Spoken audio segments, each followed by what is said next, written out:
The great hall of Castle Grundon smelled of torch smoke and old stone, and the particular kind of tension that accumulates in rooms where powerful men have gathered too long without purpose. It was late afternoon, and the amber light that poured through the tall arched windows painted long golden rectangles across the floor, across the banners embroidered with the silver wolf of the Grundon bloodline, across the polished boots of the councilmen, across the ancient pedestal that stood at the center of the hall, like a monument to patience. And resting in that pedestal, as it had for longer than any living soul could remember, was the Moonblade. It was a sword unlike any other in the kingdom. The blade was the color of a winter sky just before dawn, somewhere between silver and pale blue, and it seemed to hold its own faint luminescence even in the darkest hours of the night.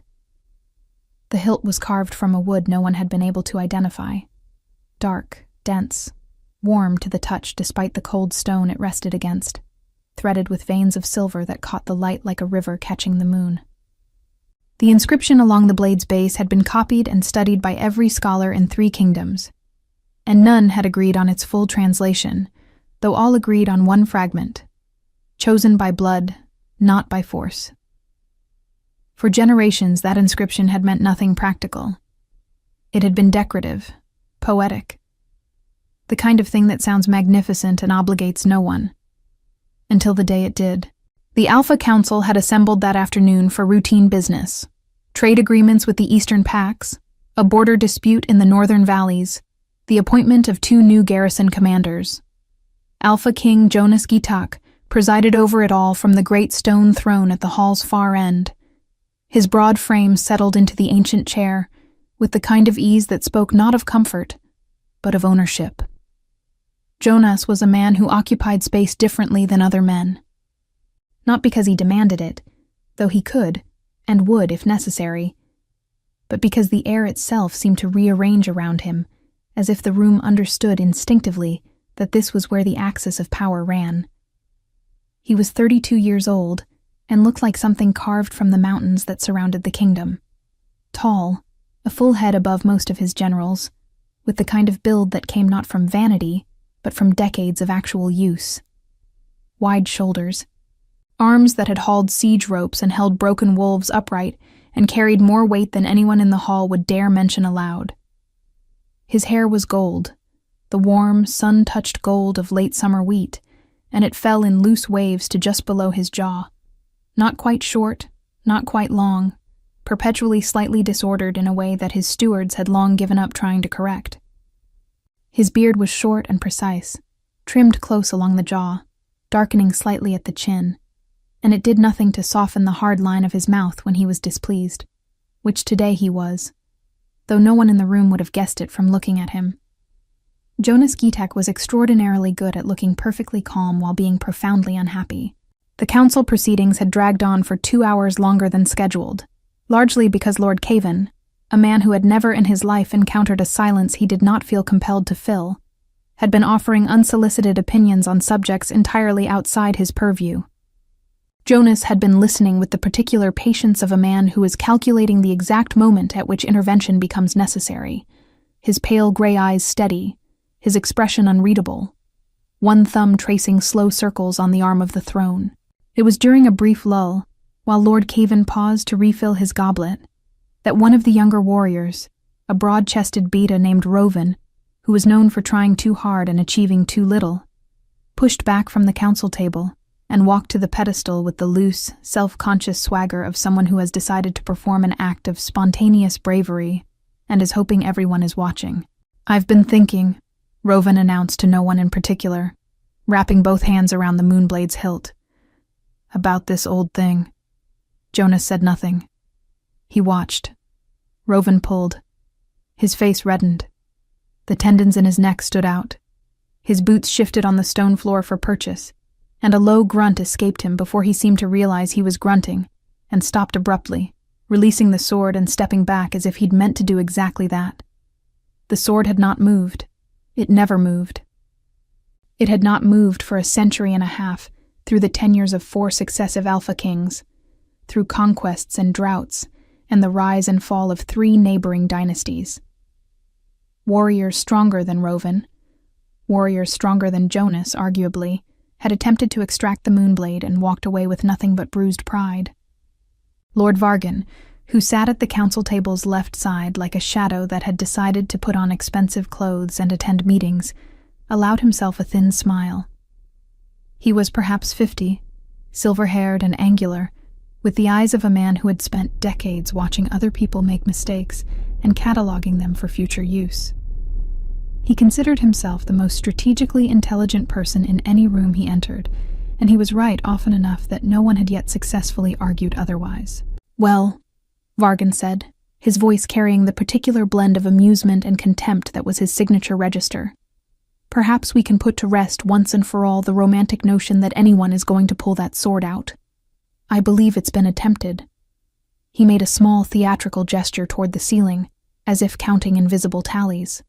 412 times since the reign of King Aldrich. 412. Alphas. Generals. Sons of kings. He paused for effect. Nothing in this world can move that sword from its stone. It is a relic. A decoration. A rather expensive piece of metalwork that makes the hall look appropriately ancient and august. Nothing more. Several of the councilmen chuckled. Rovan had returned to his seat and was studying his goblet with great intensity. Jonas said nothing. His thumb had stopped its slow circle on the throne's arm. Before we continue with the story, I want to thank everyone who supports the channel and loves our Alpha King romances. If you enjoy these kinds of stories, please consider clicking the link in the pinned comment to check out our Patreon and become a member. As a member, you'll get access to exclusive content you won't find here on YouTube.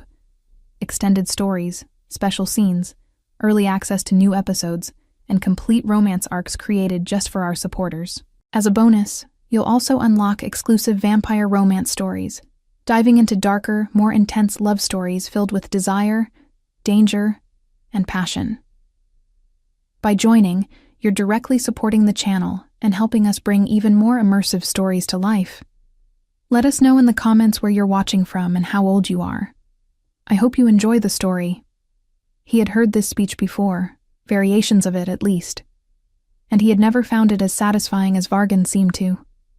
There was something about the certainty in the older lord's voice that had always vaguely irritated Jonas, though he had never been able to articulate exactly why. Perhaps it was because Jonas had grown up with the ancient stories. His father had told them, and his father's father before him. The tale of the Moonblade and the old bloodline of the Lunar Guardians, the keepers of a covenant older than the kingdom itself. Perhaps it was because he had always felt, in some obscure way he would have been reluctant to admit aloud, that the sword was still waiting, that it had not yet found cause to give up. He was, as it turned out, correct. At the far end of the hall, nearly invisible in the long evening shadow cast by the western wall, a young woman paused in her work. Her name was Lillian Mitram. She had been cleaning the hall for 3 hours, which was itself unremarkable. Lillian cleaned the hall most days, along with 6 or 7 other large rooms in Castle Grundon, along with the corridors connecting them, along with the stairs leading up to them and the antechambers attached to them. She was 17 years old, Omega ranked, and had come to work in the castle 4 years earlier, under circumstances that she rarely discussed, and that the castle's records described only as voluntary service placement, which was the polite official language for what happened when an Omega girl with no family and no pack and no resources needed a place to sleep and eat, and was willing to trade labor for it. Lillian was slight. Not delicate, exactly, but narrow. The kind of thin that comes from a life of working hard and eating barely enough. Her skin was pale, almost luminously so. The paleness of someone who spends their days indoors in stone corridors, where the light arrives secondhand, filtered through glass and bounced off walls.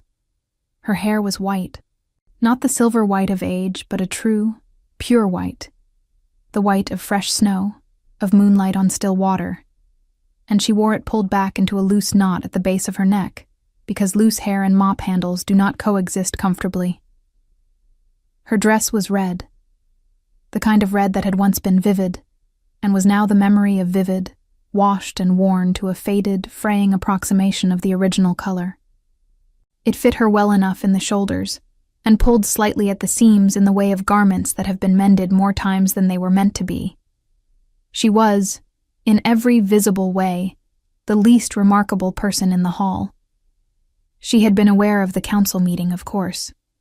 She had timed her cleaning specifically around the council's periphery, staying close to the walls, moving quietly, making herself small.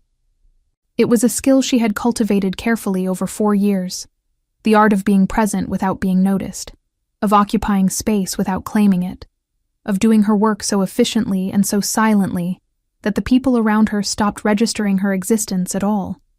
It was not a happy skill to have developed, but it was a useful one. She had heard Rovin's attempt on the sword. She had heard Vargan's pronouncement. She had continued mopping. And then something changed. It came without warning. There was no dramatic shift in the light, no sound, no external event of any kind that Lillian could identify afterward.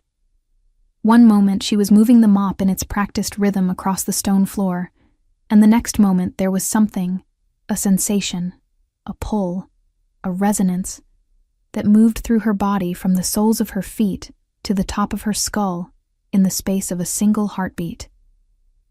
It was not painful. It was not frightening exactly, though it was startling enough to make her stop moving entirely and stand very still. It was like a sound, except it was not a sound. It was like a voice, except it had no words. It was like being called by your name in a crowded room.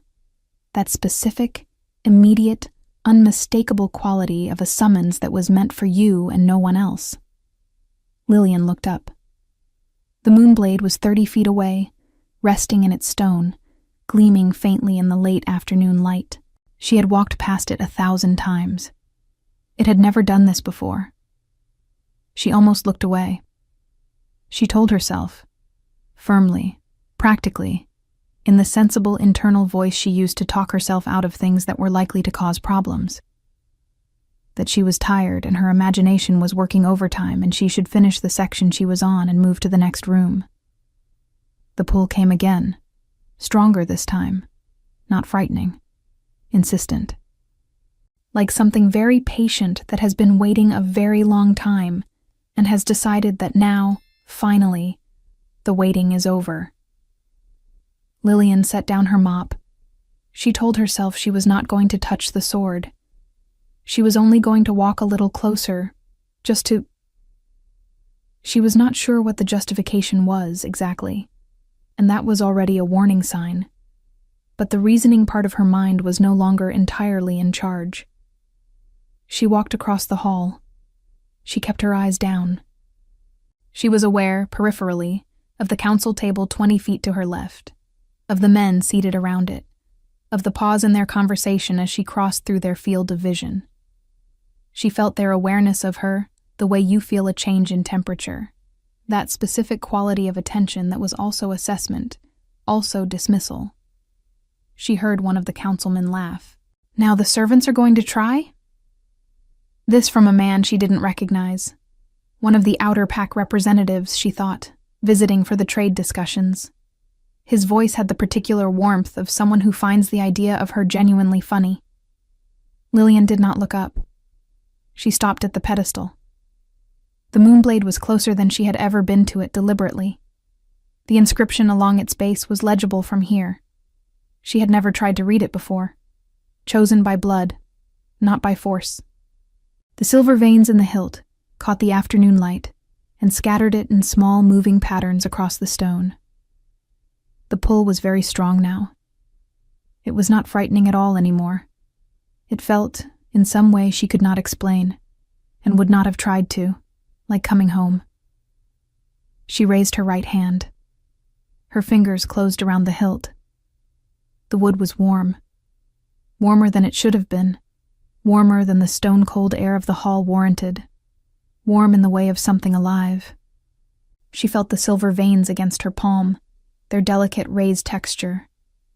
And then she felt something else. A kind of recognition, moving up through her hand and into her arm, and spreading through her chest like a chord struck in a key she had never heard before, and yet somehow already knew. She pulled. The sword came free. Not with effort, not with resistance. It slid out of the ancient stone as if it had been resting loosely in a scabbard, as if the stone had been holding it gently all this time, keeping it safe, waiting to place it in the right hands. There was a sound, not the scrape of metal on stone, but something cleaner, softer, almost musical. A release. A sigh. The hall went absolutely silent. Lillian stood holding the Moonblade. The sword was lighter than she had expected. Light enough that her arm did not shake, though shock was doing things to her body that she was only beginning to register.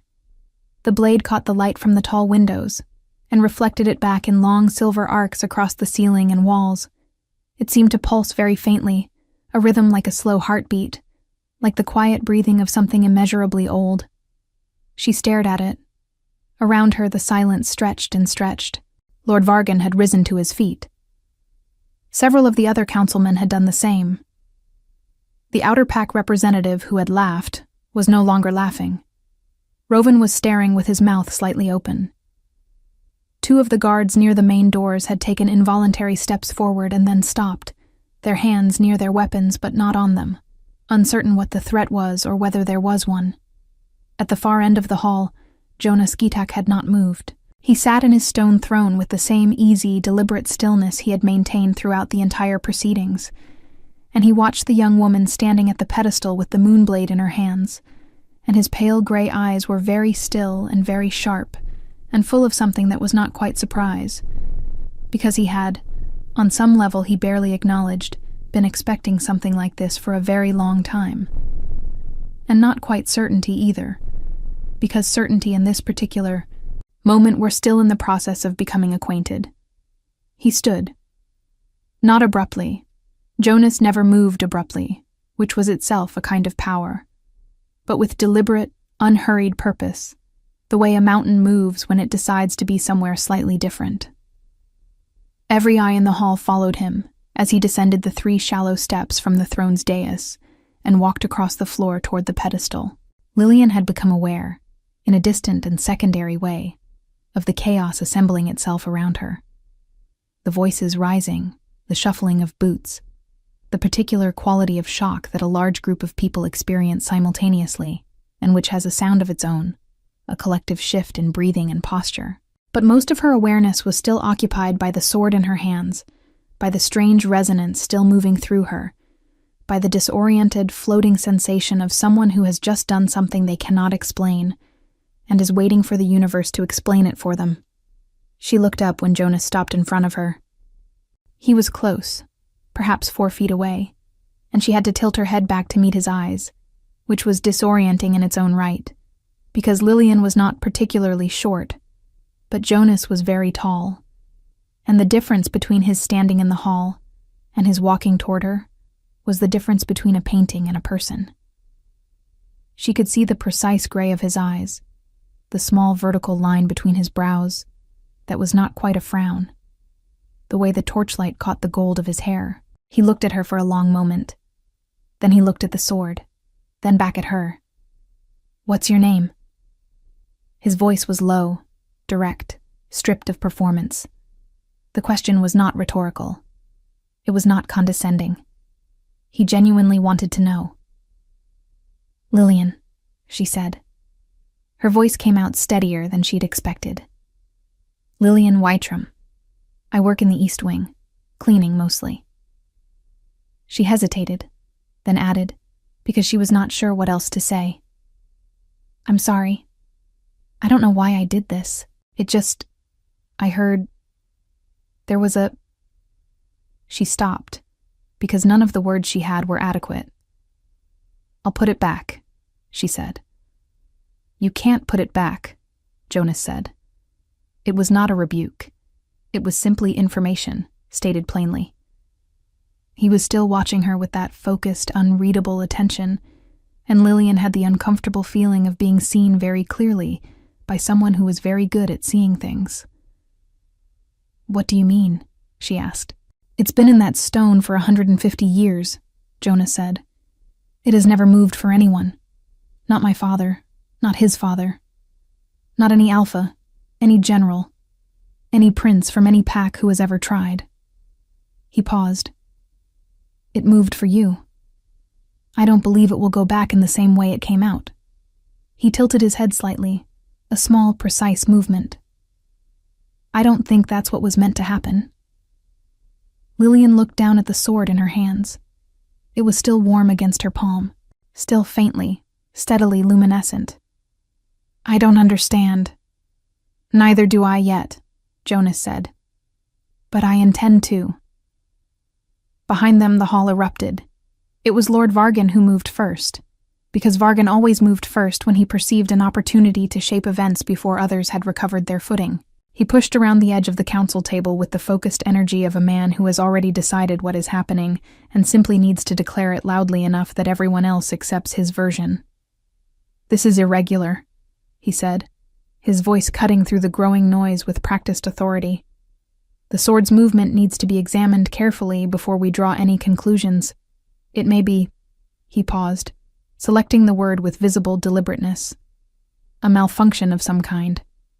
A weakening of the binding over time. Or," another pause, heavier, more pointed, "something less innocent. There are forms of magic that can manipulate even very old artifacts, forms that are, to put it plainly, forbidden." The word landed in the room exactly as Vargan intended it to land. Several of the councilmen exchanged glances. The guards near the door shifted. The murmuring that had been building took on a slightly different quality, still confused, but with an edge of something else now. Suspicion, beginning to crystallize. Jonas did not turn around immediately. He held Vargan's gaze for a moment first, a long, level, entirely unimpressed moment, and then he turned. "Lord Vargan," he said. His voice was perfectly even, perfectly calm, and underneath the calm, like deep current under still water, something that made even Vargan's spine straighten involuntarily. "Lillian will remain in the hall, undisturbed, under my direct protection. If anyone in this room has a specific, substantiated concern, they may present it to me in writing by morning." He turned back to Lillian. "Follow me." It was not a request, but it was not cruel either. It was the voice of a man who was accustomed to giving directions, and who had, in this moment, directed something good. Lillian followed him. She carried the Moonblade in both hands, because that seemed respectful, and she walked through the hall that was still half in shock and half in argument, and she kept her eyes forward and her chin level, and she told herself, again, in that firm internal voice, that she was not going to let her hands shake. They did not shake. Jonas led her through a side door, down a corridor lit with warm sconce light, and into a smaller room off the main passage. A private antechamber used for meetings that the king wanted no record of, furnished with a long table, 4 chairs, and a single window that looked east, toward the forest and the far dark line of the mountains. He closed the door. The noise of the hall diminished to a muffled, distant thing, like thunder heard through walls. Lillian stood in the center of the room, still holding the sword, and Jonas stood near the window with his arms crossed and his head slightly bowed, thinking, with the focused inward quality of a man working through a complex problem in real time. After a moment he said without looking up, "Sit down, please." Lillian sat. She rested the Moonblade carefully across her knees. "Tell me about your family," Jonas said. The question surprised her. "I don't have one." Her voice was steady. I did. But they're gone. My mother died when I was 11. I never knew my father. I had a grandmother who raised me until I was 13, but she died too. I came here the following year." She paused. "I'm sorry. That's probably not what you meant." "It is exactly what I meant," Jonas said. He looked at her now.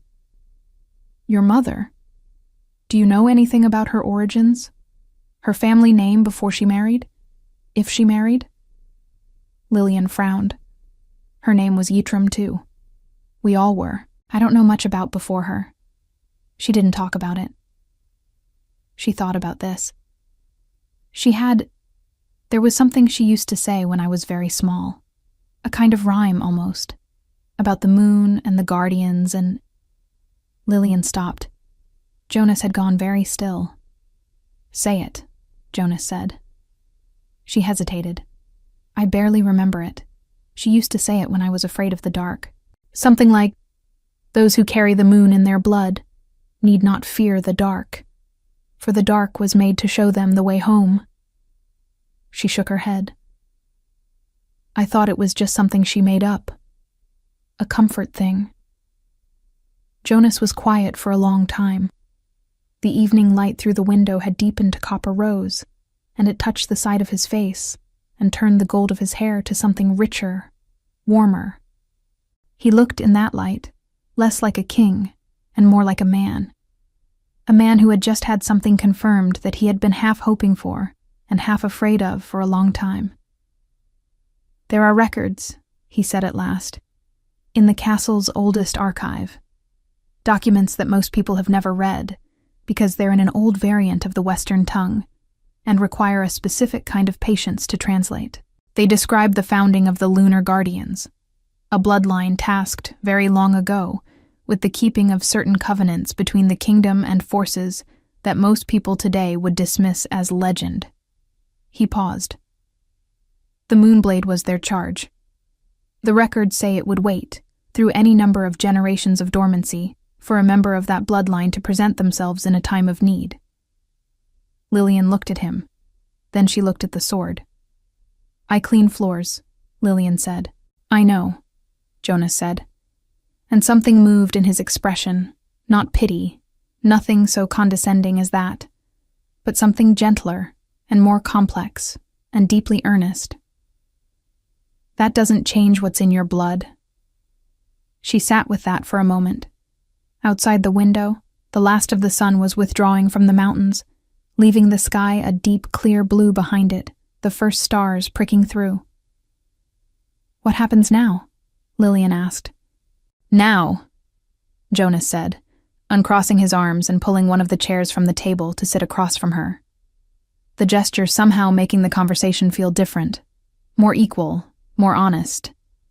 We figure out what you are capable of, what you were meant for, and we make sure no one in that hall has the opportunity to interfere with that process before we understand it ourselves. Lillian looked at him steadily. Lord Vargan is going to cause problems, she said. Jonas almost smiled. It was a brief thing, a flicker at the corner of his mouth, gone before it fully arrived. Lord Vargan causes problems as a matter of professional discipline. I have been managing Lord Vargan for 11 years. I am very good at it. He said, in the hall, he implied. I heard what he implied, Jonas said, his voice losing its brief warmth and returning to something flatter, more careful. He implied you used forbidden magic. He implied it loudly, in front of witnesses, in the hope that the suggestion would take root before I could address it. It's a tactic he's used before. He held her gaze. I don't believe it, for what it's worth. Why not? Lillian asked. It came out more directly than she intended.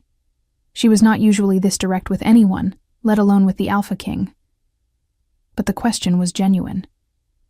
She wanted to understand the reasoning, not just be reassured.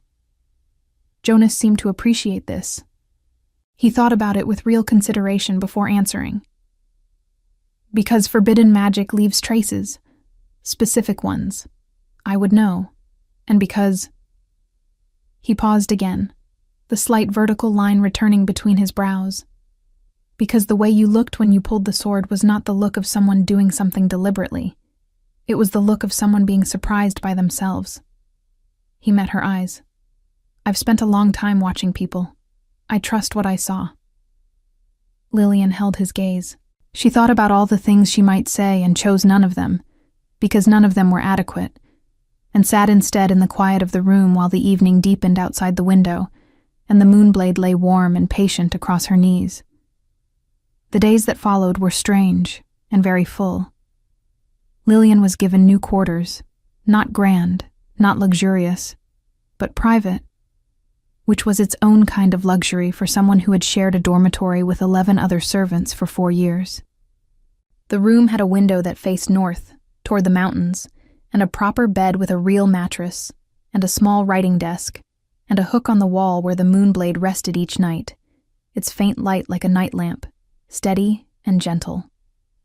Jonas arranged for her to meet with the castle's head archivist, a small, ancient, tremendously excited scholar named Dovren, who had spent 40 years studying the Lunar Guardian documents and had always maintained, with a stubbornness that his colleagues found professionally embarrassing, that the bloodline was not extinct, merely dormant.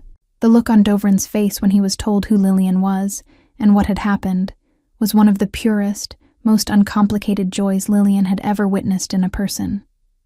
He hugged her, which startled them both, and then apologized, and then hugged her again. "I knew it," Dovren repeated, approximately 7 times in the first hour. "I always knew." Through Dovren, Lillian began to understand the depth of what she carried.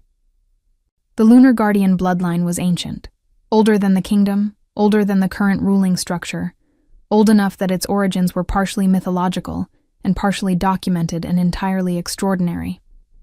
The Guardians had been keepers of balance, protectors of the liminal spaces between the natural world and something older and stranger, gifted with specific abilities that manifested differently in each generation, but always had to do with light, with perception, with a particular kind of clarity that cut through deception and distance. "Your white hair," Dovren said, waving a piece of parchment excitedly. "It's documented.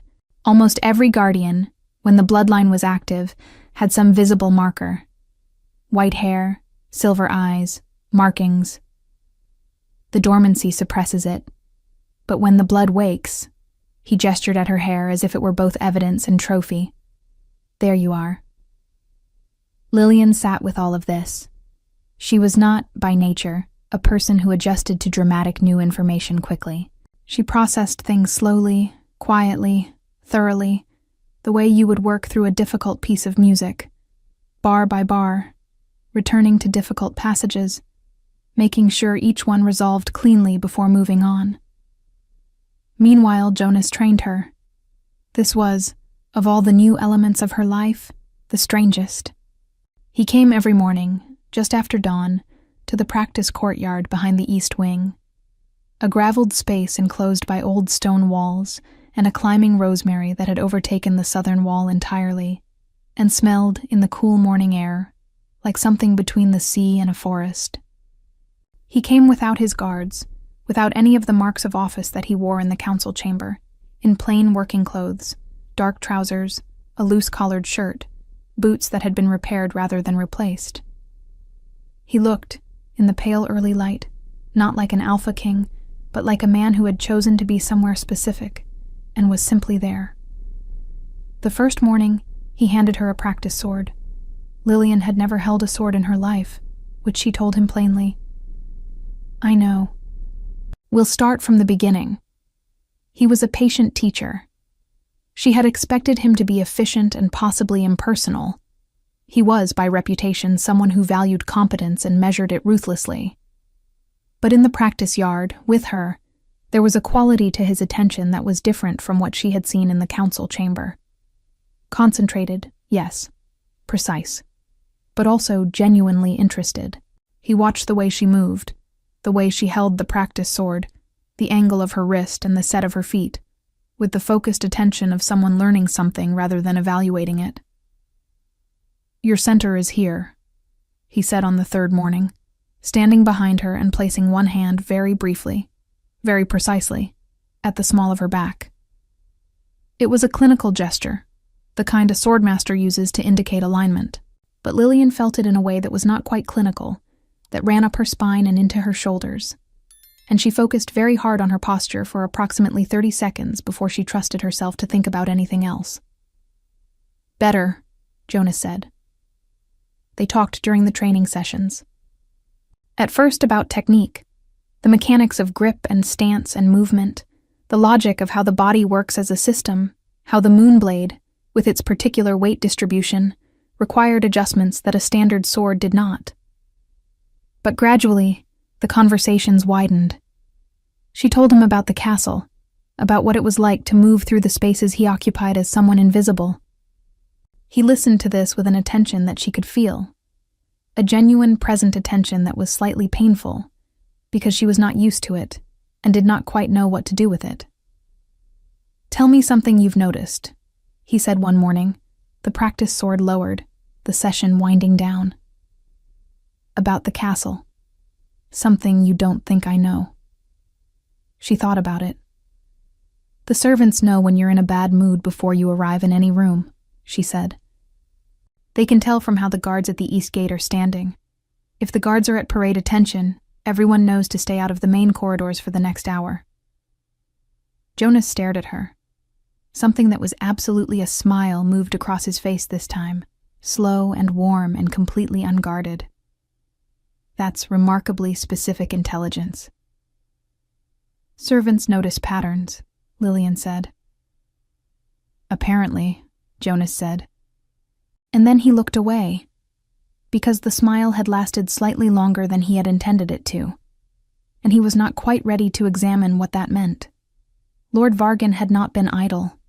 In the weeks following the Moonblade's movement, Vargan had been working with the quiet, systematic efficiency of a man who understands that outright opposition is less effective than erosion. He had not launched a frontal assault. Jonas was too formidable for frontal assaults to succeed, and Vargan was too intelligent to waste himself that way. Instead, he ceded. He suggested in private conversations with visiting nobles that the Moonblade's movement might be a sign of weakening rather than awakening, that the sword's power was diminishing, that its choice of an untrained Omega servant might reflect a degradation of its ancient criteria rather than their fulfillment. He suggested, to the castle's older guard commanders, that the Alpha King's sudden investment in a servant girl's training represented an alarming departure from the kinds of concerns that should occupy a king's attention. He suggested, to the two councilmen most susceptible to his influence, that someone should formally request a magical examination of Lillian's bloodline claims. None of these suggestions, individually, were dangerous. Collectively, they were building something. Jonas was aware of it. He had been aware of Vargan's methods since long before this particular crisis, and he had people whose specific function was to listen in the places Vargan assumed were private. He received reports. He read them carefully. He said nothing, and continued to say nothing, and continued to come to the practice yard every morning and watch the thing Vargan was building, and waited for the right moment to take it apart. Lillian was also aware of it, in the way that servants are aware of things. Through the quality of silence in rooms she entered, through the altered posture of the guards who had been assigned to accompany her when she moved through the castle. This was Jonas's order, one she had argued against, and then stopped arguing against when Jonas looked at her with that flat, immovable patience. Through the way certain councilmen, when they passed her in corridors, made a specific slight adjustment of their gaze. She mentioned it to Jonas on a gray Tuesday morning, 6 weeks after the Moonblade incident, when the rosemary on the courtyard's south wall was damp with recent rain, and the practice swords were slick in their hands, and both of them had given up on the formal drill they'd been attempting, and were sitting on the low stone bench along the north wall with cups of the strong, bitter tea that Jonas's steward brought to the yard each morning without being asked. "Vargan is going to do something." Lillian's voice was quiet, certain. "Yes," Jonas said. "Soon." "I think so." Lillian wrapped both hands around her cup and looked at the gray sky above the courtyard. "Are you going to tell me what it is?" "I don't know exactly yet, but I have a reasonable hypothesis." "Which is?" He was quiet for a moment. "He's going to try to convene a formal council hearing on your status. Bloodline authentication. There are old laws that allow the council to formally challenge claimed lineages if 3 or more members request it. He has 3 members. Jonas paused. "It's not illegal. It's within the framework of the council's authority. It's designed to be public, adversarial, and humiliating. The goal is not to disprove anything. He likely knows he can't. But to create enough public uncertainty that whatever authority you might eventually claim is compromised before it's established. Lillian sat with this. The tea was very hot and very bitter, and she drank it anyway. "What do you want to do?" she asked. "What I want," Jonas said, with a precision that suggested he had thought about this carefully. "And what I can do are slightly different questions at the moment." He turned his head to look at her. His expression in the gray morning light was very open, more open than she usually saw it, the particular openness of someone who is tired and has temporarily stopped managing their own face. "What I want is to resolve this quietly, before it reaches a public forum, in a way that neutralizes Vargan's ability to use this against you or against me. What I can do is either preempt the hearing by taking actions that render it moot, or allow the hearing to proceed and prepare you to withstand it." "What actions would render it moot?" Lillian asked. The question sat in the air between them for a moment, that was slightly longer than it should have been. "There are some actions," Jonas said carefully, "that would significantly change your position in the castle hierarchy. That would make a bloodline hearing essentially pointless, because your status would be established through a different mechanism entirely." He looked back at the sky. "I'm not going to discuss those options yet." Lillian looked at the side of his face, at the clean line of his jaw, the gold of his hair darkened slightly by the morning damp. She thought about all the things that were unsaid in this conversation, the accumulation of unsaid things over 6 weeks of mornings in this courtyard. And she thought about the way he had looked at her the first time she'd made him genuinely laugh. 2 weeks ago, when she'd demonstrated the very specific sequence of footwork he'd been drilling for days, by using it to navigate around the practice sword rack without touching it. And he had looked at her with something that was absolutely, and unmistakably delight, pure and unguarded and entirely undefended. She thought about what it meant that he came here every morning, without guards, in plain clothes, to a private courtyard, to teach a servant girl how to use a sword. She thought about what it cost him, in terms of political capital and council opinion, to have done this for 6 weeks without wavering. She thought, he is not doing this only because of the bloodline. And then she thought, don't. And then she thought, but it's already too late to not. All right, tell me what you need me to do. The hearing was called 11 days later. Vargan had, in the end, moved faster than Jonas had predicted, a sign, Jonas noted grimly to himself, that Vargan's own intelligence network had reported something that accelerated his timeline. Jonas had his suspicions about what that something was, and the suspicions made him simultaneously angry with himself, and oddly, uselessly glad. The hearing convened in the great hall. The same stone floor. The same morning light falling in long rectangles through the tall windows. The same throne at the far end.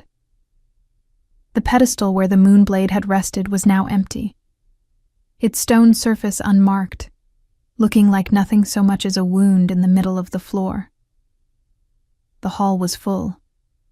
Word had gotten out, as Vargan had intended it to, and half the castle had found reasons to be present or adjacent to the hall that morning. Servants, off-duty guards, minor court officials, a scatter of visiting nobility who had been in the castle for the trade discussions and had stayed, sensing that something significant was about to happen. Lillian walked in dressed in clothing that Dovrin had located in the Archive's associated wardrobe. Ceremonial garments from the Lunar Guardian tradition, preserved in the Archive's dry upper rooms for over a century. They were white, the white of her hair, with silver stitching at the collar and cuffs and hem, and they fit her as if they had been made for her, which was its own kind of argument. She carried the Moonblade in her right hand, point down at her side. She walked through the hall with her chin level and her spine straight and her eyes forward, and the crowd that parted for her did so with the particular involuntary quality of people responding to something their bodies recognized before their minds caught up. Jonas was already at the throne. He watched her enter with an expression that gave absolutely nothing away to anyone in the hall, and gave everything away to Lillian, who had spent 6 weeks learning to read the precise gradations of his face, who could distinguish by now between the stillness that meant controlled displeasure, and the stillness that meant controlled fear, and the stillness that meant controlled something else entirely. This was the third kind. Vargan stood at the center of the council table, with 2 of his allied councilmen flanking him. He looked, Lillian thought, like a man who believed he had already won. That was a mistake, and she recognized it as one, because she had seen Jonas win things against people who thought they had already won them, and she understood by now that Vargan, for all his intelligence, consistently underestimated the quiet version of Jonas in favor of being afraid of the loud version, and the quiet version was considerably more dangerous. "We are convened," Vargan said, "to formally examine the claims made regarding one Lillian Wytram, Omega rank, castle servant, with respect to alleged descent from the Lunar Guardian bloodline, and the circumstances of the Moonblade's alleged movement 6 weeks ago." He paused.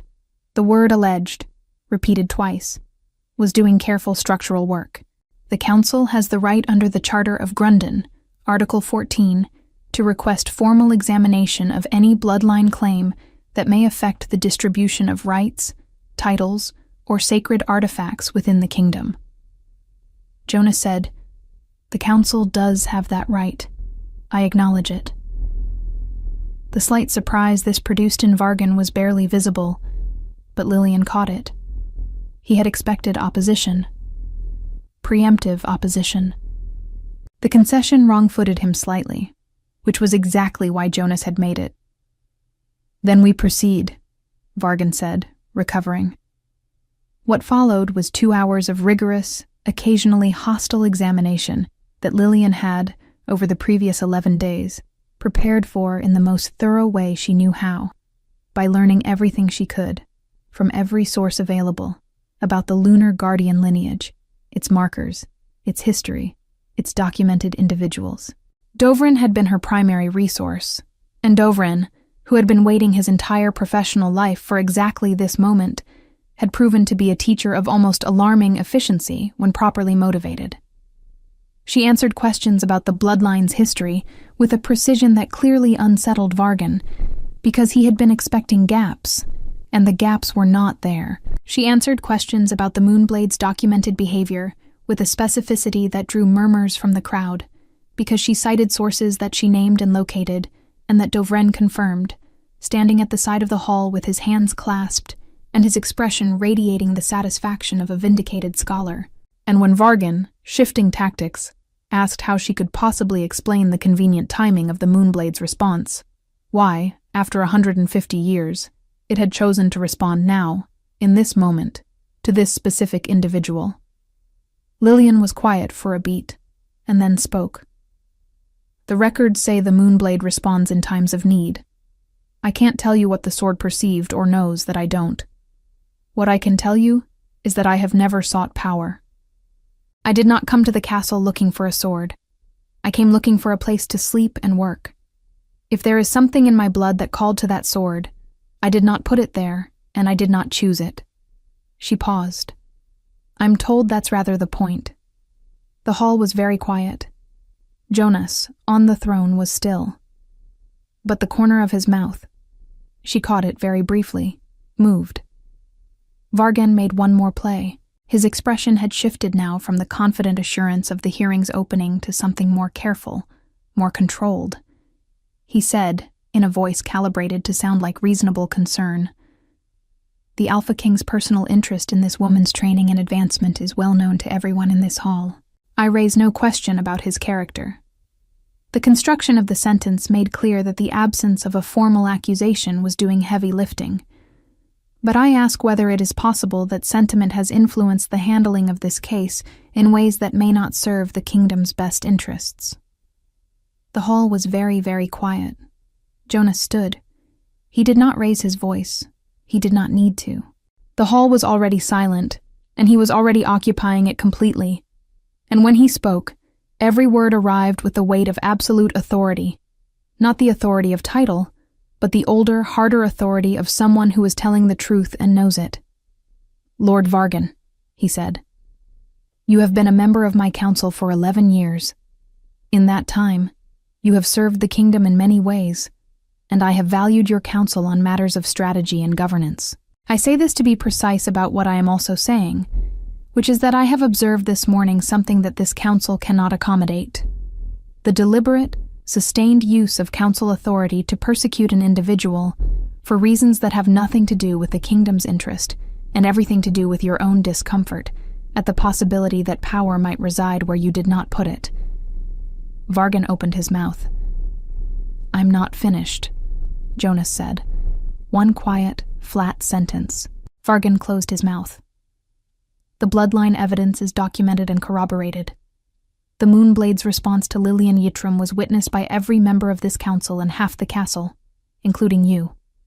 The hearing you called this morning has produced no counter-evidence, no legitimate legal challenge, and no argument of substance against her claim. Only the consistent implication, across 6 weeks, that something improper must be occurring because you find the truth inconvenient." Jonas paused. "This council's authority exists to serve the kingdom. It does not exist to serve your preferences, and it does not exist to be weaponized against individuals who have committed no wrong." He looked at Vargan for a long moment. "Your conduct in this matter has been formally noted. You will be permitted to remain on the council for now, because the process of removal requires deliberation that this is not the moment for. But if I see another action in this chamber designed to undermine rather than serve, that deliberation will happen very quickly." He sat down. The hall was absolutely silent. Lillian was standing in the center of the floor, the Moonblade still in her hand, and she was aware that her heart was doing something very inconvenient inside her chest, and that the source of the inconvenience was not Vargan. Later, much later, when the hall had emptied and the day had moved into the long, gilded hours of late afternoon, Jonas found her in the practice courtyard. She was there alone, running through the footwork sequences they'd drilled, the way she always did when she had excess energy that needed somewhere to go. The Moonblade was on the bench. She was using a practice sword, feet bare on the gravel, her white hair loose because she had forgotten to pin it back, and it was moving around her face in the slight wind that moved through the enclosed space. She heard the door and stopped. Turned. Jonas stood in the doorway. He had removed his formal council jacket somewhere between the hall and here, and was in his shirt again, his hair disordered, looking like himself in a way that the hearing setting had not quite allowed. He leaned against the doorframe and looked at her for a moment. "You were magnificent in there," he said. Lillian looked at him. "You were terrifying." He seemed genuinely surprised by this. "Terrifying. In the best possible way. When you stood up. The way you—" She stopped. "It was the right thing. Everything you said was exactly right. But it was also, I don't know how to say it, like watching a storm that was on your side." He crossed to the bench and sat, one arm resting on his knee, looking at her where she stood in the middle of the courtyard. The late light was very golden, and it was doing things to the air around him that Lillian tried not to look at too directly. "I'm going to say something," Jonas said. He said it the way he said most things, directly, without excessive preamble. But there was a quality underneath it, a texture she didn't often hear in him. Careful, a little uncertain, the voice of a man walking unfamiliar ground. "All right," Lillian said. "When Vargan said what he said, about sentiment, about my interest in your training." He paused. He was wrong about what it implied, but he was not wrong about its existence. Lillian was very still. The wind moved through the rosemary on the south wall. The smell of it was salt and green and old. "I am the Alpha King," Jonas said. "I have spent a great deal of my life being aware of what I am and what that requires, and understanding that most things I might want personally are secondary to what the kingdom requires of me. I was given that lesson early, and I have kept it consistently." He was looking at her steadily, the gray of his eyes very clear in the afternoon light. And then you walked into a hall I've sat in 10,000 times and pulled a sword out of a stone and looked at it with exactly the same expression you have right now, which is the expression of someone who does not entirely believe in what is happening. And He stopped. You what? Very quietly. I stopped being able to be entirely consistent. Lillian sat down on the bench beside him. Not close, a foot between them, a polite distance, but present. Jonas. His name, just his name, and she felt the shape of it in her mouth, the specific weight of saying it directly to him rather than in the third person, which she had been very careful to do up until now. He turned to look at her. I am very aware that I am an Omega servant girl who pulls a sword, and I am very aware that you are...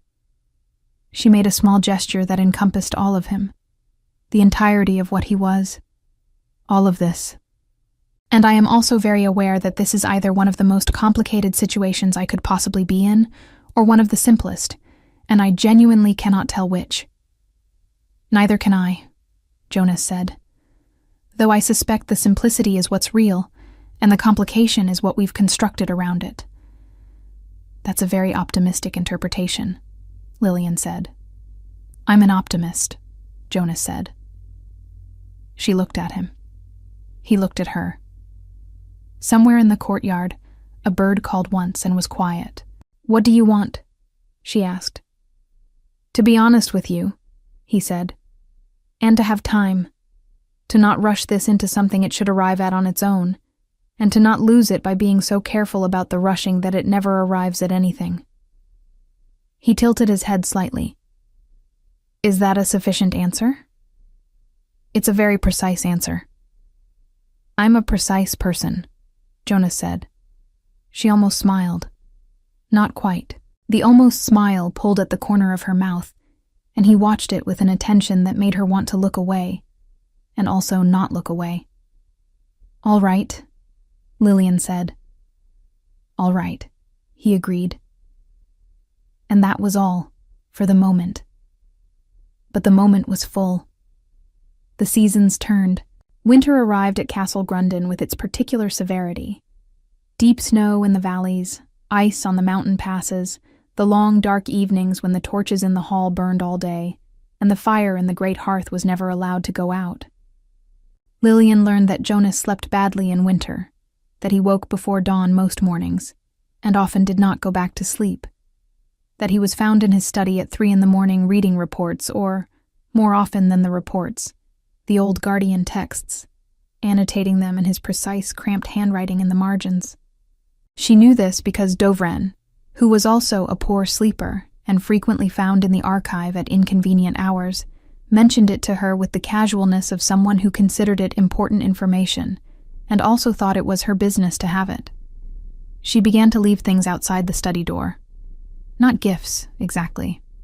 Tea, sometimes. The strong, bitter kind from the morning courtyard sessions, because she had noticed he drank it consistently and always ran out by midnight. Twice, a piece of bread with the honey that came from the castle's north garden, because she had noticed he forgot to eat during the long working nights. Once, on a night when the wind was doing something particularly violent to the castle's north-facing windows, a small clay pot of the lavender and cedar oil that the castle's herbalist mixed for headaches, because she had seen him pressing his thumb to his temple 3 times over the course of a meeting and recognized the specific gesture. She never left a note. The absence of a note was its own communication. He left things back. 3 times a note had appeared under her door, never explaining itself, never announcing what it was, simply there in the morning. Once a small sketch, extremely precise, of a bird she had mentioned in passing, that she'd never seen and wanted to. Once a single line in the Old Western script, which she had been studying with Dovren, and which she spent 20 minutes translating before she understood it meant, the light recognizes itself.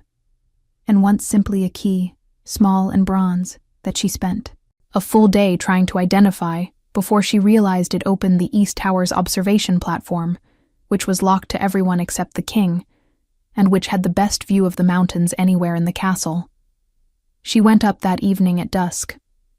Jonas was not there. But the door was unlocked, and the view was everything the key had promised.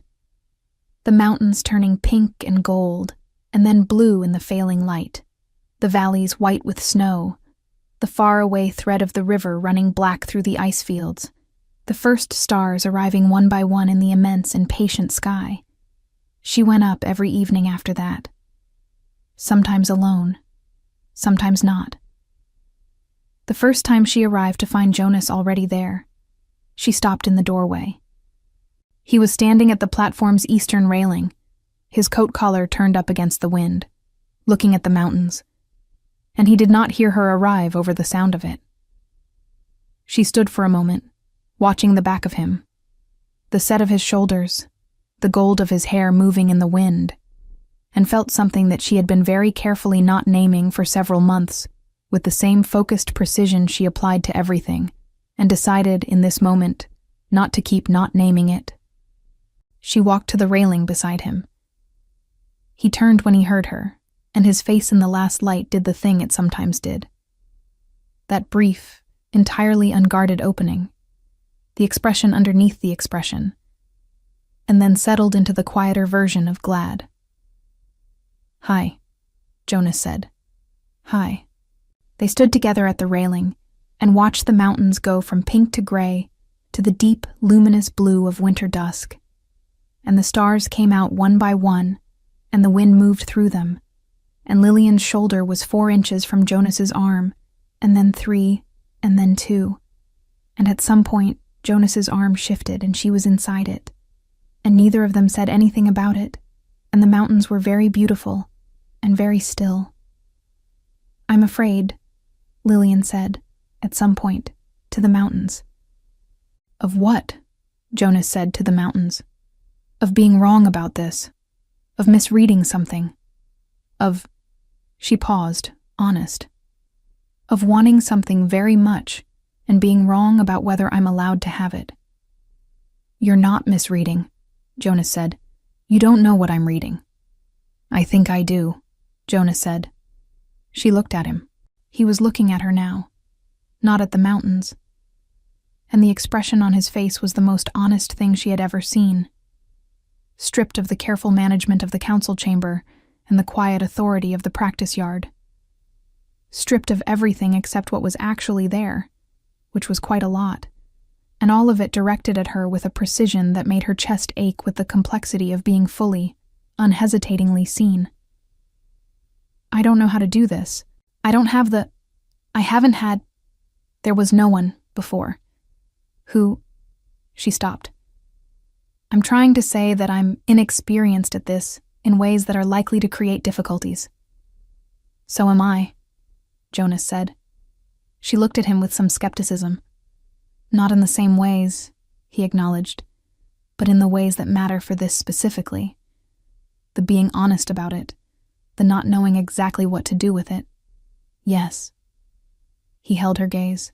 "I have spent 11 years being the Alpha King, which is an occupation that rewards confidence and discourages uncertainty. I am—" He paused, selecting the word with care, "genuinely uncertain. About the right way to do this. About how to proceed in a way that doesn't put any more pressure on you than this situation already does. About—" He stopped. "Jonas," very quietly. "Yes. You're overcomplicating it." He looked at her for a moment. And then he laughed. A short, real, slightly startled laugh that she felt in the air between them. "You might be right. I usually am, about the complicated, simple things." He turned toward her on the railing. In the darkness above them, the stars were very clear and very cold and very numerous, the way they are in winter when the air is clean and nothing obscures them. The Moonblade was in her room below, but she could feel it distantly, that warm, persistent resonance. The same kind of resonance she felt standing here, which she had realized some time ago was not only the sword.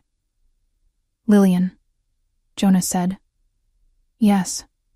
And the wind moved around them, and the mountains held their patience, and the stars watched without comment, and Jonas's hands were warm on her face when he tilted it up. And the kiss was both simpler and more significant than either of them had words for, which was fine, because they both understood that there are things that live beneath language, older than language, that language can point toward but not contain. The Moonblade, 3 floors below, pulsed once, warm and knowing, and was still. Spring came to the kingdom in a rush that year, as if winter had overstayed and spring was compensating.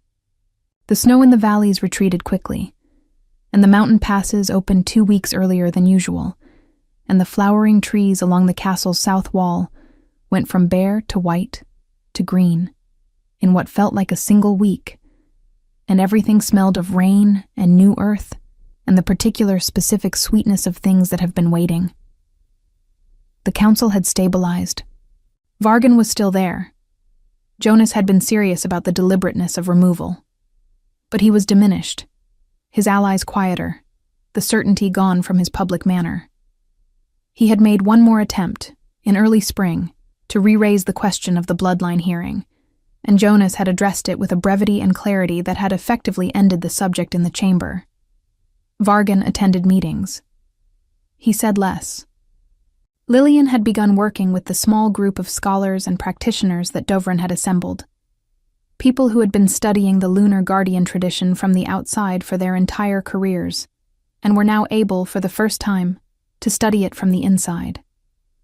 There were abilities she was discovering, slowly, with Dovran's guidance and Jonas's patient presence during the more difficult sessions, a quality of perception that had always been there, but that she had always attributed to general attentiveness, a sensitivity to deception that she had always thought was just good instincts. A relationship with light and darkness that she was only beginning to understand was not figurative. The Moonblade in her hands was becoming something she understood rather than merely held. It responded to intention, she'd discovered. Not command, exactly, but intention, the specific quality of what you were trying to do with it. When she practiced with it in the courtyard, it was a sword. When she had once, in a moment of pure instinct, interposed it between Jonas and a diplomatic visitor who had made a movement she had read as threatening before anyone else in the room had, the blade had flared with cold silver light, and the visitor had stopped moving entirely, not out of fear, but out of a strange, involuntary stillness, as if caught in a moment and examined. The visitor had turned out to be reaching for his handkerchief. Lillian had been very embarrassed. Jonas had been laughing about it quietly for approximately 3 weeks. It was a diplomatic incident, she told him one morning in the courtyard, with some dignity. It was the highlight of the state visit, he said. Ambassador Thren told me personally that the sword was the most impressive security measure he'd encountered in 20 years of diplomatic travel. He was reaching for his handkerchief. Jonas agreed, with his left hand, while his right hand was near his belt, and you read his body language as aggressive because he'd spent the previous 10 minutes being subtly disrespectful to you. And the sword agreed with your assessment of his character even if his immediate action was innocent. He paused, serious now under the humor. That's not a malfunction, Lillian. That's exactly what it's supposed to do. She thought about this. It embarrassed me. It's going to be embarrassing sometimes. Having abilities usually is at first, because you're still learning to calibrate them, and calibration requires error. He was sitting on the bench with his cup of the bitter tea, watching her with that complete, focused attention that she had stopped finding alarming and started finding. She had a word for it now. She just didn't say it aloud often. You don't need to be perfect at this. You need to be developing. You sound like a teacher. I am your teacher. For this specific thing, in this specific courtyard, which remains the best part of my day. She looked at him. He met her eyes and did not look away, and his expression was entirely straightforward. The best part of my day. Mine too, which was true, and which Jonas received with a quiet and comprehensive satisfaction that he kept entirely off his face, except for the very slight, very warm shift in his eyes that she had learned to read as the loudest thing he ever said. The formal proposal came on the first genuinely warm evening of spring, on the East Tower platform, with the mountains visible for the first time since winter in their full detail. Every peak clear, the snow still on the highest ones, but the lower ridges already showing the dark green of new growth, and the sky above them the particular luminous deep blue that comes just after sunset in the north. Jonas had been planning it. This she knew afterward, comparing notes with Dovrin, who had been consulted, and with Jonas's steward, who had been pressed into service in ways that made Lillian both touched and mildly exasperated. But in the actual moment it had not felt planned. It had felt inevitable, which is the truest and most honest form of preparation. They were standing at the railing, where they had stood through the entire winter, the slight space between them now long gone. She was simply inside his arm, which was where she was, which had stopped requiring any kind of conscious navigation and had become geography. He turned toward her. She looked up. He said, "I want you to be my wife." Not, "Will you?" Not the formal ceremonial phrasing. Just, "I want you to be." Stated plainly, as a fact of what he wanted, and the plainness of it was its own eloquence. Lillian was quiet for a moment. The mountains were very present and very still. The first star had appeared, directly above the highest peak, a bright, fixed point in the deepening sky. "I want that too." He kissed her there, on the platform, with the mountains watching, and the Moonblade 3 floors below pulsed its warm and patient light. And the king of the kingdom and the girl in the red dress. The red dress was long gone, replaced 100 times over, but Lillian still kept it, folded carefully in the bottom of her wardrobe, because it was the dress she had worn when the sword found her, and some things deserved to be kept. Stood together in the very last of the light, and the stars came, out one by one above them. The wedding was in summer. The great hall was transformed for it. The torches replaced with hundreds of white candles in silver holders, the stone floor covered with the white and silver flowers of the lunar guardian tradition that Dovren had researched with gleeful thoroughness, the tall windows throwing long, bright oblongs of summer light across everything. The entire court was present. The allied pack leaders had come. The people of the town below the castle had gathered on the slopes to watch the procession, because the story of the sword and the servant girl had traveled far and wide, and become the kind of story that people want to be near when it reaches its resolution. Lillian walked through the hall in white, the formal white of the guardian tradition, the silver stitching now more elaborate than the preliminary garments Dovren had found in the archive, created by 3 of the castle's best seamstresses over 2 months, fitted precisely to her. And she walked through it with the Moonblade at her hip in a scabbard of silver-threaded leather, and her white hair unbound for the first time in any public setting, loose around her shoulders.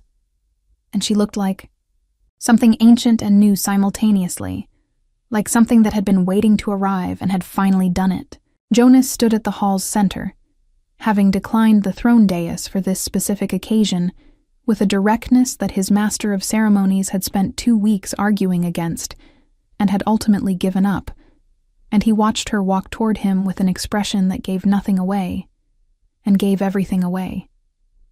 And when she reached him, his hands came up to cup her face with a tenderness that was entirely inconsistent with the image of the implacable, formidable, storm-in-your-corner Alpha King, except that it was entirely consistent with the person she had spent almost a year learning.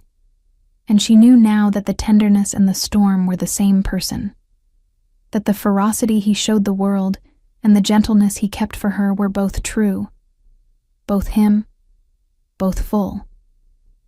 That this was what it looked like when someone chose, completely and deliberately, who they were going to be with different people, and made the choice from love.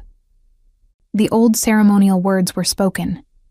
She barely heard them, or heard them as music rather than language, a sound and rhythm rather than specific content. What she heard clearly was Jonas, his voice low and direct, intended for her rather than for the room, when the formal words were done. You were made for more than this world knew to expect from you, and I am extraordinarily glad you were in the hall that day. Lillian looked at him. Her eyes were very bright. "I was cleaning the floor. I know. And you were magnificent." The hall erupted into sound. Celebration. The particular warm chaos of a room full of people who are genuinely happy. And Jonas kissed his wife in the middle of it with the unhurried intention of a man who has decided this is the moment and will not be rushed out of it by anything, and the moonblade at Lillian's hip pulsed once, warm and certain, like an old and patient heart. Lord Vargan, standing at the edge of the hall with the expression of a man recalibrating his understanding of the world, was heard to say, to no one in particular, "Well, I was wrong about the sword." He paused. "I was wrong about several things." And then he returned to watching the ceremony with the careful attention of someone taking notes, because old habits were old habits. But even Vargan was not entirely immune to the specific quality of what was happening in the hall. The thing that was larger than politics and older than hierarchy. The thing that the Moonblade had known before any of them, and had been patient enough to wait for.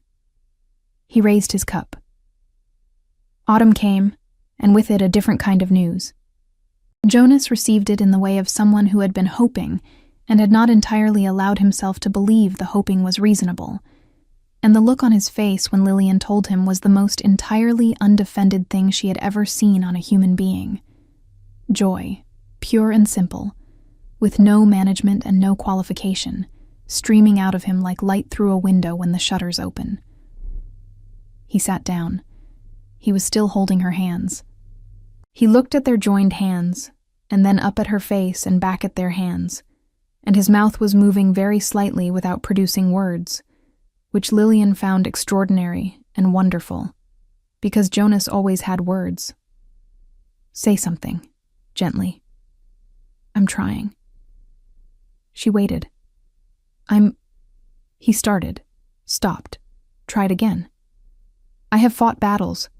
I have managed courts and councils and crises. I have done—" He gestured broadly. "All of the things I have done.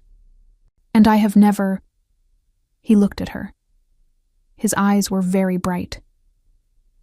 "I have never been this afraid of wanting something." "Why afraid?" "Because it matters more than anything has ever mattered." Plainly, directly, in his honest voice. "And things that matter this much are things you can lose." Lillian brought his hands up and held them against her chest, over her heart. I know. But Jonas, this is not the kind of thing that gets taken away. This is the kind of thing that makes you." She met his eyes. "We're going to be terrible at it sometimes, and extraordinary at it sometimes. And we're going to learn. That's what it is." He held her gaze for a long moment. Then he leaned forward and pressed his forehead to hers. The gesture she had come to understand was his most private one, the one he used when he needed contact without words, when the words were not sufficient, and the body said more. "Yes. All right. Yes." The winter was long and deep and full of firelight and close rooms, and the sound of the wind outside the windows while inside everything was warm. Lillian worked with Dovrin through the cold months, continuing to develop her understanding of the guardian abilities, which were coming more fully online now in ways she was increasingly able to direct and understand.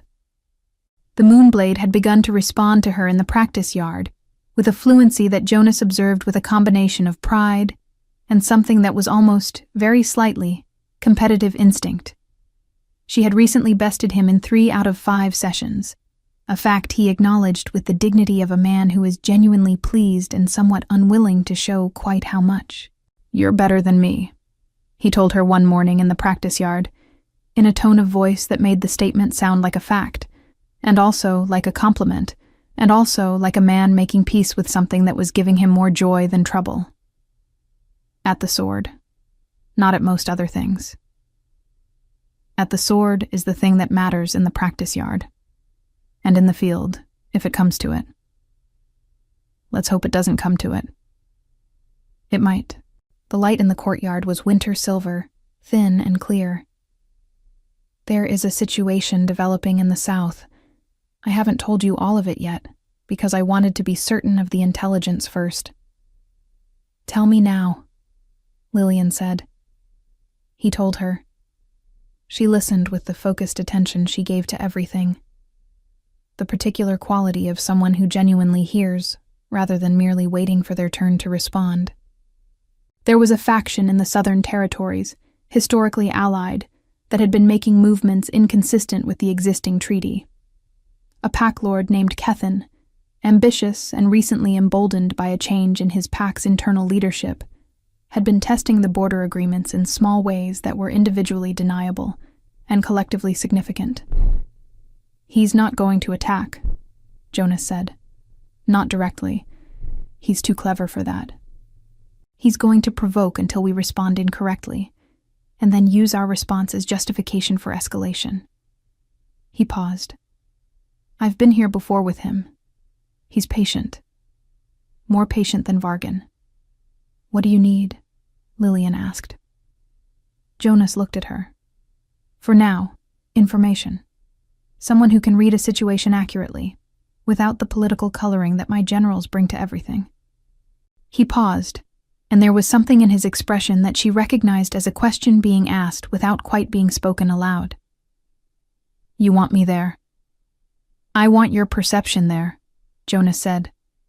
"What you can do with the sword, that clarity you have. The ability to see through the performed surface of things to the actual intention underneath. I've never had that resource before." He held her gaze. "But I will not put you at risk unless you choose it yourself."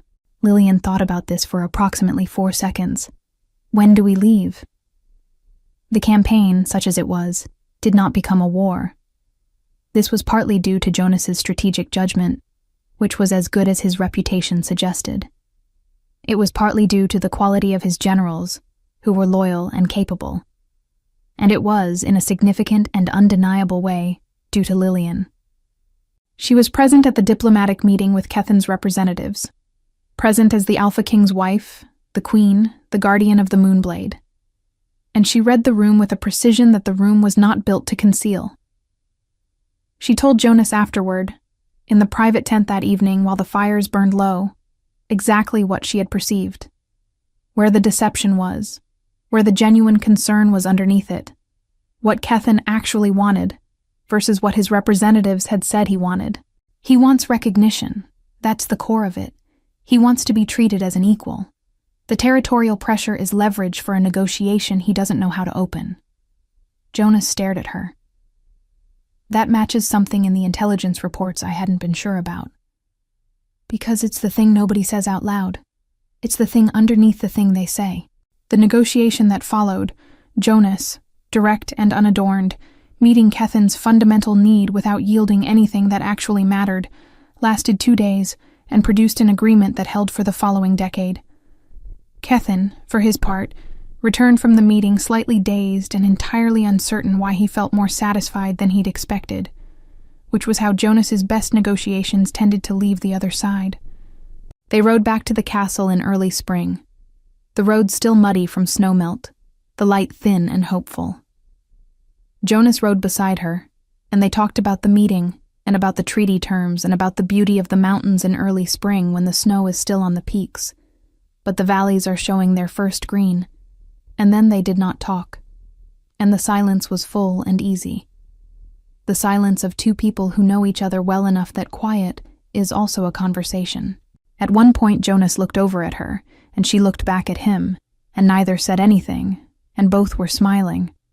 She was 5 months pregnant, and had decided to feel invincible about it, which Jonas found simultaneously charming and alarming, and had settled on charming.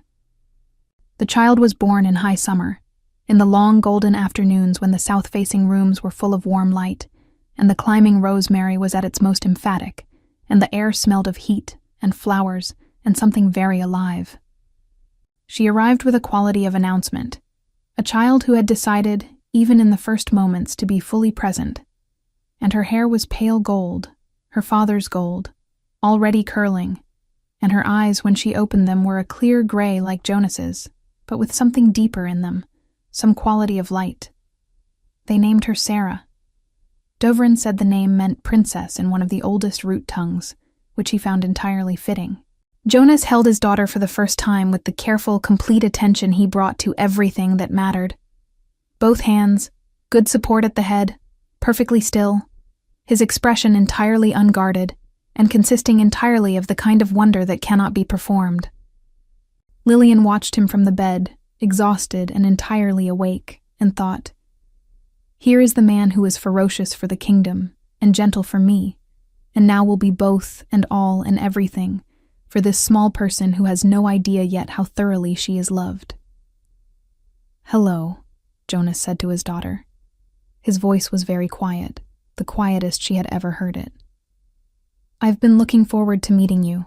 Sarah opened her gray-gold eyes and looked at her father with the unfocused clarity of the newly arrived, who see the world without the filters that experience teaches, and whatever she saw there, the full, unhurried attention, the complete love without condition, she seemed to find satisfactory because she made a small sound that was not quite a cry and was not quite a word, and settled very peacefully into the crook of his arm. Lillian reached out and put her hand on Jonas's arm, on the sleeve above where Sarah rested, and Jonas turned his head to look at her, and his eyes were very bright, the gray of them luminous in the summer light. "Thank you." It was the most specific and unqualified gratitude she had ever heard him express. "She's ours," Lillian said simply. "She is. She absolutely is." The Moonblade hangs on the wall of their rooms, above the north-facing window, and in Sarah's early weeks, Lillian sometimes came into the room at midnight to find the blade very gently luminescent, not bright, not alarming, just present, a soft, consistent light, like a night lamp, like a guardian keeping watch. She understood by now what it was doing, what it had always been doing. The years accumulated with the weight and gentleness of things that are good and fully lived.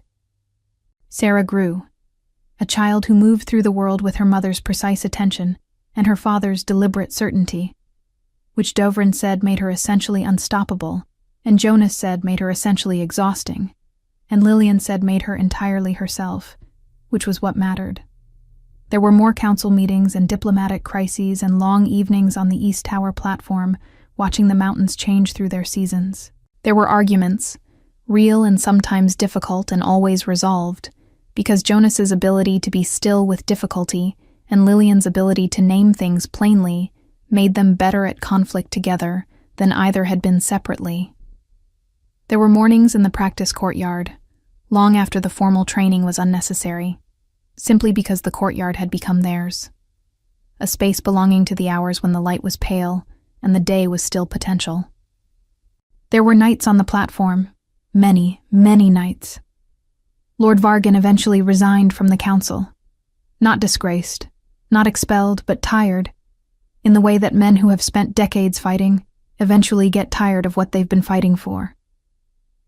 He came to Jonas's study on a gray autumn morning and said, "I was wrong about the sword. I want you to know I understand that now, not just as a fact, but as a thing I understand." Jonas received this with the same directness he received most things.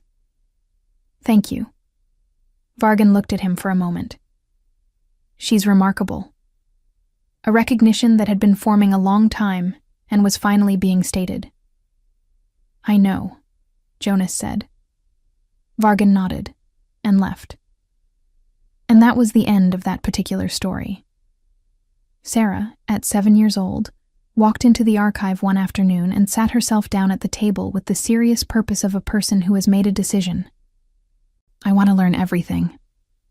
Dovrin looked at her over his spectacles. "That's very ambitious." "I know," Sarah said. "Let's start." Dovrin sent a note to Lillian that evening. "She's going to be extraordinary. Be warned." Lillian showed it to Jonas. Jonas read it.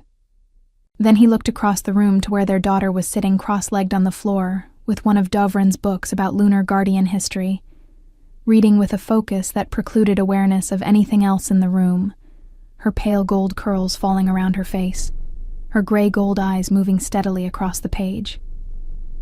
"We knew that," Jonas said.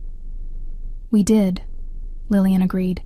He put his arm around her in the easy, habitual way that had replaced all the careful distances of the courtyard years, and she leaned into it in the easy, habitual way that had replaced all the careful not naming, and they watched their daughter read, and the moonblade above the window caught the lamplight and held it steadily, warm and silver and patient. Sarah, who was growing faster than Jonas found entirely comfortable, asked her mother one afternoon, carefully, with the specific seriousness she reserved for questions she had been thinking about for a while, whether the sword would one day be for her. Lillian thought about this for a moment, sitting with it the way she sat with all the real questions, letting it open fully before she spoke into it. "The sword belongs to the bloodline," Lillian said at last, "and you carry the bloodline, whether it chooses you. That's not a decision you or I can make." She paused. "But what I can tell you is that the sword chooses people who are ready to answer when they're called. Not people who seek it out. Not people who want the power." She looked at her daughter.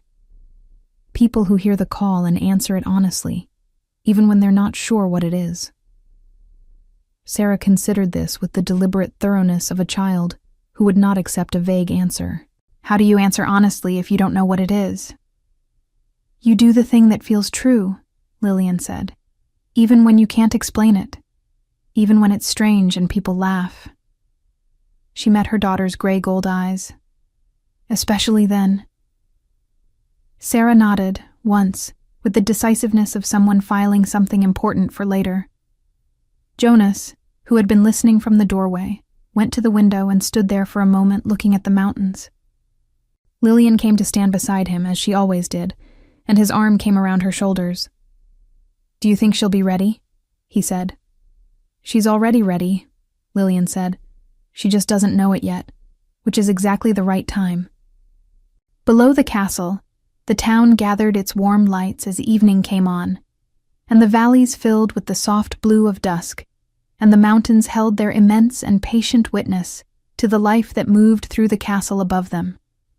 The servant girl who became a queen, the king who learned to be a man, the sword that waited and finally found its way home, and the golden-haired child who would one day stand in a story of her own making, carrying in her blood the oldest light the kingdom had ever known. And in the great hall below, the pedestal stood empty and still, the stone unmarked, the silence of it no longer the silence of waiting, but of completion, of something that had done what it was meant to do, and rested now in the deep satisfaction of a purpose fully and finally kept. The moon rose over the mountains. The Moonblade, 3 floors above, answered it. And the kingdom, in the long, warm quiet of a summer evening, was entirely at peace. We'd love to hear your thoughts on this story. Let us know what you thought of this tale full of emotions and surprises. Tell us your name, where you're watching from, and rate this story from 0 to 10 if it touched your heart. And if you enjoyed the plot, don't forget to leave a like and subscribe to the channel so you don't miss the amazing new stories coming soon. See you next time.